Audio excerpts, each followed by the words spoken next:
வணக்கம் மக்களே, இன்னைக்கு நம்ம அரசியல் அலப்பறையை பார்க்க போறோம். எங்கப்பா விஜய் எங்க போனார் அப்படின்னு எல்லாருடைய கேள்விக்கும் பதிலா விஜய் அவர்கள் வந்து ஒரு வீடியோ ஒன்று போட்டிருக்காரு. சிஎம் சார், பழி வாங்கணும்னு என்ன இருந்துச்சுன்னா என்ன பழி வாங்குங்க, அவங்கள விட்டுருங்க, அவங்க மேல கை வைக்காதீங்க, நான் ஒன்று வீட்டில் இருப்பேன் இல்லைன்னா ஆஃபீஸில் இருப்பேன் அப்படின்னு பயங்கரமாக பேசியிருக்காரு.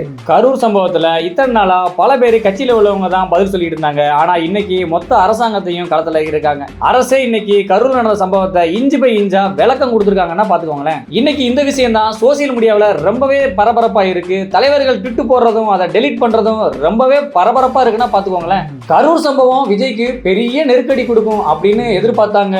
ஆனால் நடக்கிறது என்னவோ விஜய்க்கு சாதகமாக தான் இருக்கு அப்படின்னு சொல்றாங்க. விஜய் வீடியோ போட்டாலும் போட்டாரு. இதுல பல அரசியல் கட்சிகள் அவருக்கு ஆதரவாகவும் சில அரசியல் கட்சிகள் அதற்கு எதிர்ப்பாகவும் கருத்து தெரிவிச்சுட்டு வராங்கன்னா பாத்துக்கோங்க.